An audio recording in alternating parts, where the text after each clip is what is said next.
Hello Answerly viewers, it's basically the middle of the night, but I cannot stop reading this book, so we're going to talk about it right now so I can keep reading.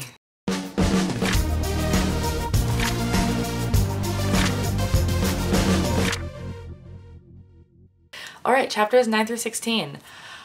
I was all prepared to talk about how it seems like there's something weird going on between Kath and Levi, but holy crap, those last two chapters were so intense. They were so intense. So, okay, first of all, we haven't heard about Nick in like ages.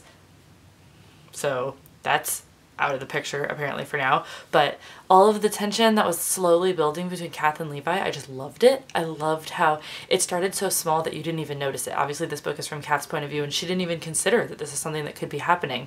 But us as the viewers, the probably for the most part more knowledgeable viewers of this situation, the readers, you know, could start to sense that maybe Levi was coming over more to see Kath than to see Reagan, and that all of a sudden it just like came to a head with the whole book reading scene, and it was great and amazing, but then so horrible.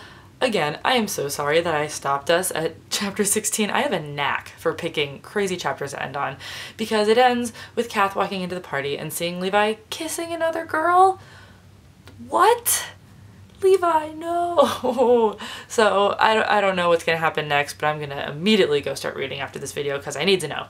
Okay, so there's a couple other things that I wanted to talk about in this section. I was really fascinated by the scene where Kath gets pulled in to talk about how her story was plagiarism. And I really liked that scene because I think fanfiction is such an interesting concept. I mean, I wrote tons of fanfiction as a kid. I don't think I ever one time I turned in an assignment that was Harry Potter related.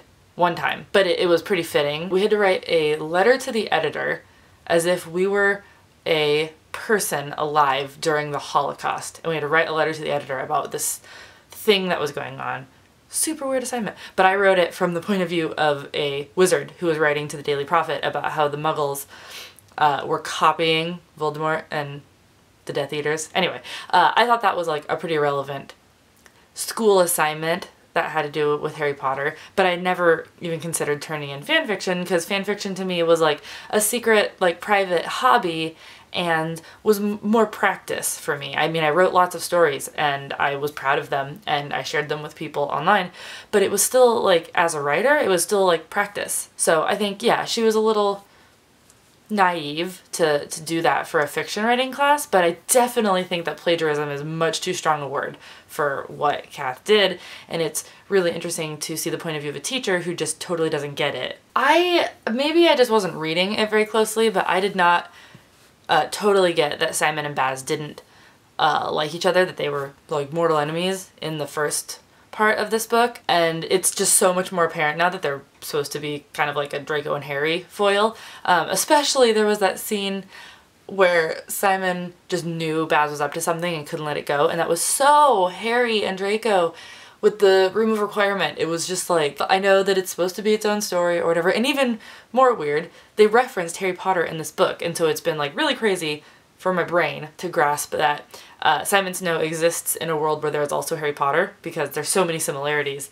I just can't imagine. I don't know how popular Harry Potter is in this world, if Simon Snow is like way bigger than Harry Potter, or if Harry Potter is equally as big as it is now in this world and Simon Snow is just different. I don't know. That was strange for me to see them mention Harry Potter, knowing what a pretty direct parallel this is supposed to be to it. I literally have a note on my phone that says, uh-oh, does Levi like Kath?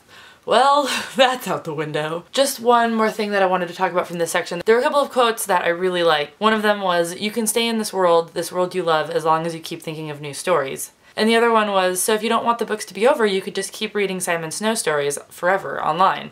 And both of those quotes really spoke to me, because I think, especially Reagan even reacts to one of them, saying, "I don't think that's really living." But I think fanfiction is like viewed in such a negative light as this like either really gross perverted thing that people do, or this like really stupid thing that kids do that like can't let go of this world. And I don't think it's really either, and it's unfortunate that people see it that way. I mean, I definitely got myself into a situation where I read Harry Potter fan fiction for like 3 years instead of reading other books. But also, I grew a lot as a writer during that time, and I met a lot of friends, and I wrote a lot more than I'd ever written in my entire life. And so I don't really think, you know, there came a point where I realized, wow, I have only been reading stories about Harry Potter for a long time. And so I needed to branch out and read other books, but I don't regret that time at all. I think it really, really helped me grow in a lot of ways, and it added a lot of really cool stuff to my life. And it really did help me keep Harry Potter in my life longer than I would have been able to otherwise. So I'm just so fascinated. Kath has a lot of problems. She has a lot of issues. I didn't even touch on the stuff with her mom and Ren. So we'll see how she sorts through all of that. But it does make me sad when people blame her fan fiction for her problems, because it seems like her fan fiction is a pretty good escape from an otherwise messed up situation that she has going on with her life right now. But anyway, that's all for this section.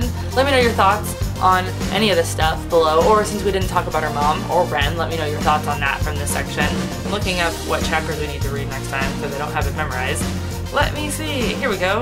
We are reading chapters 17 through 24, and obviously we all want to know what the heck Levi was doing kissing that girl, so everyone go do it right now. Alright, thanks for watching, and I'll see you guys next time.